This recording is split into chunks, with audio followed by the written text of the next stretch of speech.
Allez, bonjour à tous, j'espère que vous allez bien. Aujourd'hui, on va faire l'analyse d'un projet assez intéressant, AKT, Akash Network, qui a très bien performé en 2023. Donc, on parlera un peu de fondamental, un peu de tokenomics, et on fera surtout une analyse technique, voir si c'est trop tard de rentrer, quelles sont les zones au cas où on a un retracement plus important pour se positionner sur du court terme, est-ce qu'il y a des opportunités, tout simplement.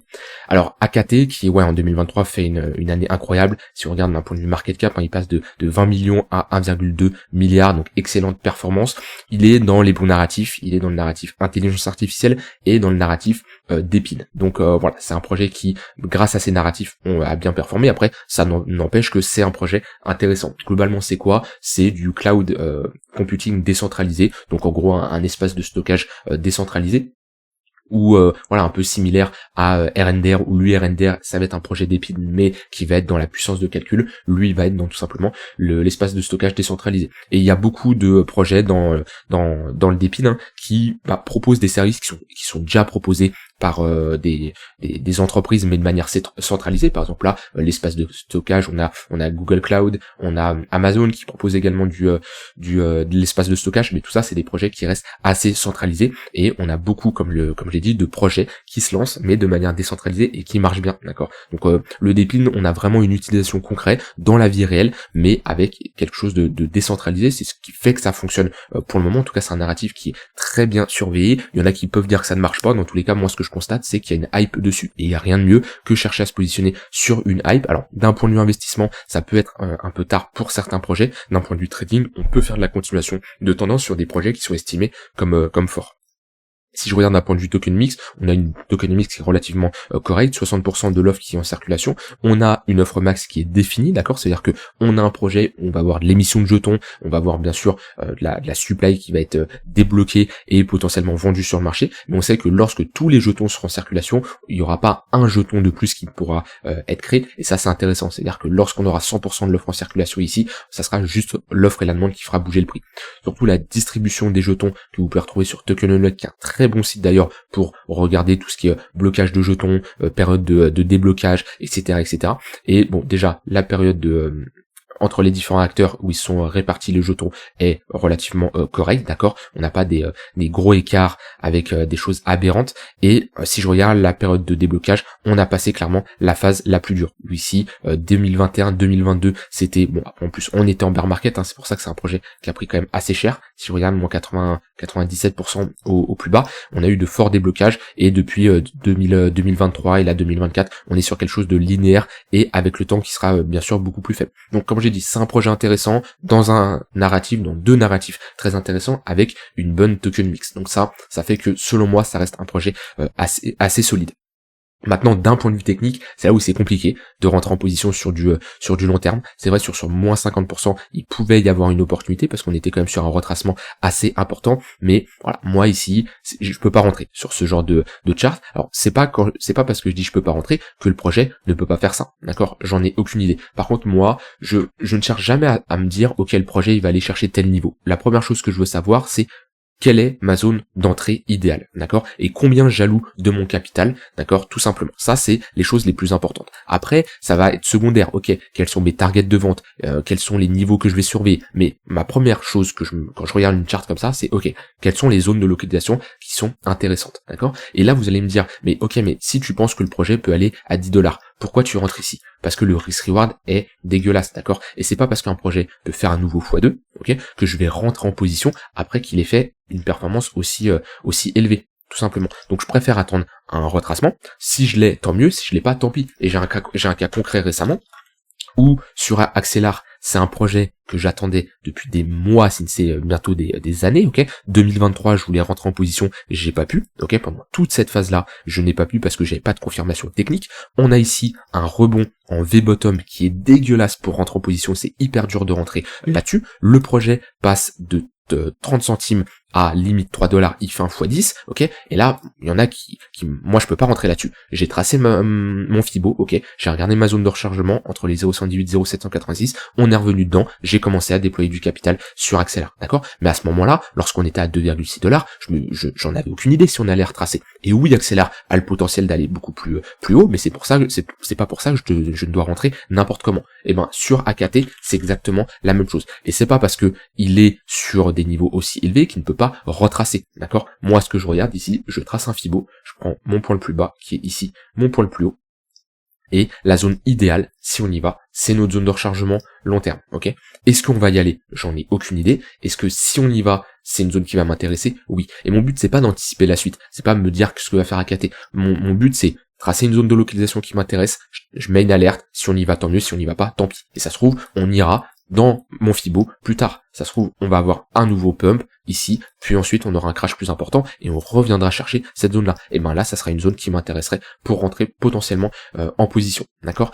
Ici, on a eu quand même un crash de moins 50%. Pour des entrées un peu plus agressives sur du long terme, ça peut être une bonne opportunité. Si je mets des moyennes mobiles ici, ouais, on a fait un pullback dans le tunnel daily. On voit c'est ce qui lead un peu la tendance là sur les pullbacks sur du long terme. À chaque fois, c'est un niveau qui est très bien défendu, d'accord? Donc on a un rejet assez violent. De toute façon, en général, ici on était sur un V-top, d'accord? C'est-à-dire on avait une correction sec comme ça. Souvent, ces V-top sont amenés à être testés, soit pour être break, soit pour transformer ça en M. Mais c'est très rare que on a une phase de consolidation, une tendance haussière, et puis d'un coup, pouf, si vous avez ça, sans avoir de retracement, c'est qu'on est clairement sur un shitcoin, d'accord? Un top de marché, ça se construit en au moins, voilà, enfin, c'est pas en termes de période ce que je veux dire, mais un top de marché, c'est pas juste un V-bottom, d'accord? C'est, on va consolider, rentrer dans une phase de range, puis le break à la baisse. Est-ce que je peux avoir une charte un peu plus complète d'ailleurs? AKT, hop. Parce qu'il ne m'affiche pas tout, j'ai déjà tracé un Fibo. Alors, tac. Vous voyez, c'est exactement ce que je vous disais. Ici, on avait un rebond en V-top, d'accord? Tac. Souvent, ces V-top sont amenés à être testés. Là, on l'a retesté. On est revenu chercher quoi? La zone de rechargement de short. Hop. Sur les 0,118, d'accord? Par contre, si là, on avait marqué un top de cette manière-là, où ici, on n'avait pas ce rebond et on avait une continuation de baisse, ok? Là, on aurait été sur, clairement, une charte assez rare, avec souvent, c'est le genre de shitcoin qui fait ça, un pump and dump. Maintenant ici, ouais, on a eu de la construction de prix. Donc là, de la même manière, est-ce qu'on va se faire rejeter? J'en ai aucune idée. Dans tous les cas, on n'est pas dans une bonne zone de localisation, selon moi, pour chercher des achats. On est sur un niveau de résistance assez important, et surtout, si je trace mon Fibo de short long terme, on est également dans la zone de rechargement entre les 0,118 et 0,786. Par contre, si AKT décide de faire un nouvel ATH, on aurait une target réaliste aux alentours des 12-13 $, d'accord? 1,118 de Fibonacci. On peut prendre différents metrics, différents outils pour déterminer des niveaux de localisation lorsqu'on fait un nouvel ATH. On a des extensions de Fibonacci, on a les chiffrons psychologiques, les 10 $, les 15 $, même les 12-13 $, c'est des chiffrerons psychologiques où en général on peut s'attendre à une réaction du marché. Voilà, comme ici, on a une réaction sur les 3 $, au niveau des 2 $, pas spécialement de réaction, les 1 $, pas spécialement de réaction, mais voilà, c'est des niveaux tout de même où on peut s'attendre à des vendeurs qui se manifestent. Ici, 6 $, chiffron psychologique, on a eu une réaction. Donc ça peut être ça peut être également le market cap. Ok, quand on sera au niveau des 118, donc au niveau, comme je l'ai dit, alors je vois pas très bien parce que c'est en bleu marine, au niveau des 13 $, ok, ça nous donne quoi comme market cap? Bah ici on fait à peu près 1 x 2, ça nous donnerait un market cap de 3 milliards, on va dire, on va arrondir, 3 milliards de dollars. Est-ce que c'est un projet selon vous qui a la capacité de faire partie des cryptos avec un market cap de 3 milliards? Si je compare à des Crow, à des Atom, à des MNT, à des Philcoin qui est d'ailleurs un projet d'Epine, voilà, il aurait potentiellement sa place. Ça, c'est des données qui vont vous permettre d'être réaliste dans votre analyse. Si vous vous retrouvez avec une target qui est par exemple les 70 $, que vous vous rendez compte que le market cap il est limite supérieur à des Solana, Ether, BTC, bon là c'est il y a peu de chances qu'on aille chercher ces niveaux-là, tout simplement. Donc, mais en tout cas ici des 118, 218, aller chercher un prix entre les 13 et les 20 $, si on a bien sûr une continuation de la hausse et un cycle haussier, oui c'est clairement tout à fait possible. Et moi ce que j'aime bien ici, comme je l'ai dit, bon, on a localisé nos entrées sur du long terme. Moi ce que je regarderais c'est les 0,118 de Fibo, les 0,118 ici de Fibo. Si on a un retracement même vers les 3 $, c'est une bonne zone de localisation. Tunnel daily, on est sur des précédents creux. Maintenant, ça va être également intéressant de voir sur du court terme s'il peut y avoir des opportunités. Moi, ce que j'aime bien, c'est AKT, c'est une altcoin qui est forte, d'accord? Si je compare la charte, je vais essayer d'avoir une meilleure charte. Tac. Voilà, ça c'est AKT divisé par Bitcoin. Donc on divise la charte pour voir qui surperforme qui, d'accord? Et un projet qui se fait surperformer par le Bitcoin, en général, c'est pas intéressant. Je prends souvent comme exemple LTC, où LTC se fait surperformer par le BTC. Depuis la création, là il n'y a pas 2014, mais on voit que techniquement, quelqu'un qui a investi dans le BTC et dans le Litecoin les mêmes sommes, eh ben il y a bien sûr un portefeuille qui a surperformé l'autre, puisqu'on a ici des sommets et des creux de plus en plus bas, c'est-à-dire que Litecoin se fait performer par le BTC. Si je reprends AKT, la chart c'est tout à fait l'opposé, vu que là on a un AKT qui surperforme le BTC. Et je vous le dis, dans cette période où les altcoins se font déglinguer, même Ether, la chart commence à vraiment pas être jolie, c'est très rare, les altcoins qui surperforment le BTC. Donc ça, pour faire de la continuation de tendance, c'est parfait. On va regarder sur du court terme, qu'est-ce qu'on a?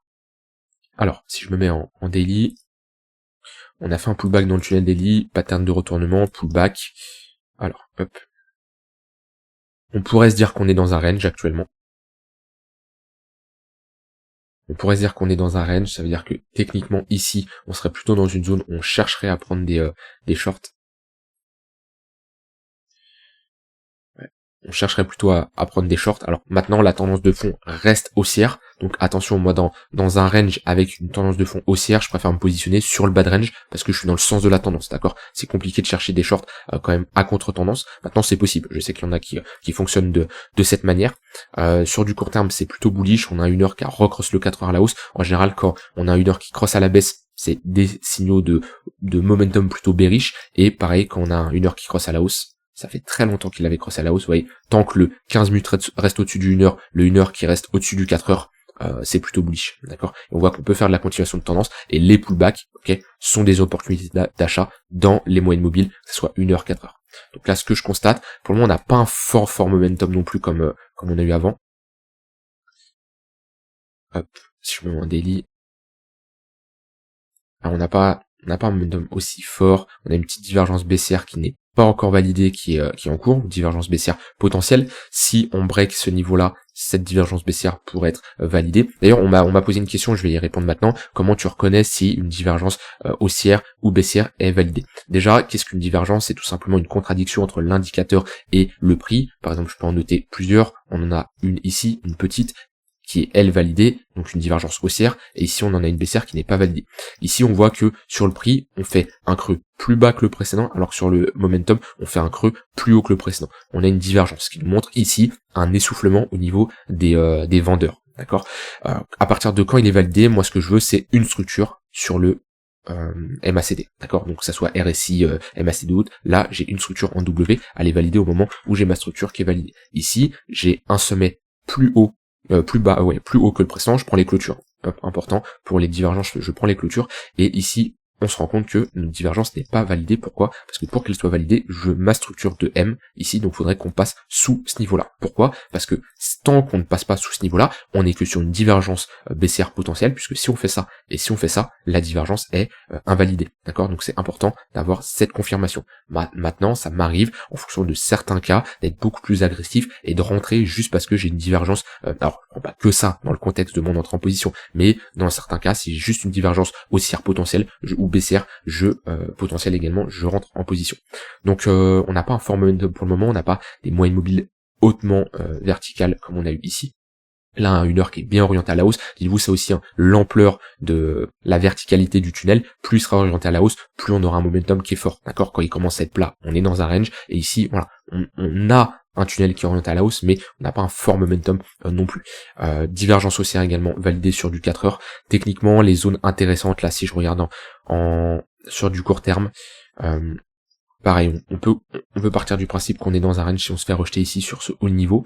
Si on retourne chercher le milieu de range tunnel 1 heure, il peut y avoir des setups. Sinon, l'idéal, ça serait une confluence tunnel 4 heures. Revenir chercher ce bas de range, pullback sur la ligne de coup de ce W. Ouais, donc un KT plus chiffron psychologique autour des $5. C'est une très bonne zone de localisation pour du swing trading. Et sinon, là, ceux qui font de l'intraday, moi, ce que je surveillerais, je vais mettre des points pivots également. Hop. Point pivot daily, tac. J'ai pas de confluence, c'est dommage, mais si demain on ouvre une nouvelle journée avec un point pivot dans le tunnel 15 minutes, et qu'on y va, avec une réaction acheteuse, ça peut être une bonne zone de localisation. Vous voyez, similaire à ici, d'accord? On y va, tac, sur le tunnel 15 minutes. Alors après, je zoome en unité de temps, je passe sur du 15-5 minutes ici, hein. Mais voilà, point pivot daily, confluence point pivot weekly, c'est pas obligatoire, mais là, très bonne confluence, et on a un très bon rejet du marché, et sur du 15-5 minutes, ça c'est le genre d'entrée qui est possible. Si on fait exactement la même chose, ça peut être une bonne zone de localisation. Sinon ensuite, ouais, le niveau que je surveillerais, c'est 5 $. Si on a un 4 heures qui vient s'aligner, plus un bad range, ça peut être une bonne zone. Maintenant, attention, où on se trouve là, on est plutôt sur une zone où on va plutôt chercher à prendre des profits si vous êtes rentré sur du court moyen terme, puisqu'on est sur un haut de range, d'accord. Et haut de range, c'est une zone de résistance, on n'anticipe jamais à l'avance la cassure d'un niveau. Voilà, j'ai dit tout ce que j'avais envie de dire, hein, sur AKT, pas grand chose à ajouter de plus. On a vu des targets possibles si on fait un nouvel ATH, on a vu une autre zone de rechargement long terme qu'on pourrait potentiellement aller chercher, j'en ai aucune idée, mais je trace ma zone, si on y va tant mieux, si on y va pas, tant pis, d'accord. Le but c'est pas de FOMO. Et sur du court terme également, on a vu des potentielles opportunités qu'on avait. En tout cas, je peux jamais prévoir à l'avance ce qui va se passer. Je trace mes zones de localisation, ok. Et ensuite, quand on va dans ces zones, c'est là où j'observe ce que le marché me donne. Je peux pas vous anticiper à l'avance ce que le marché va faire dans cette zone de localisation, parce que le marché il fait ce qu'il veut, d'accord. Et personne peut anticiper le marché. Les gens qui vous disent oui, le marché va faire ça, puis ça, puis ça, il va aller là, tac, non, c'est des menteurs, ok. La meilleure chose que vous pouvez faire, vous tracez vos zones, ok. Quand le marché y va, vous regardez comment le marché réagit. S'il réagit dans votre sens, dans ce que vous voulez voir, vous rentrez en position. Voilà, je vous souhaite une très bonne fin de journée, j'ai dit ce que j'avais envie de dire, et je vous dis à demain pour une prochaine vidéo. Bye bye.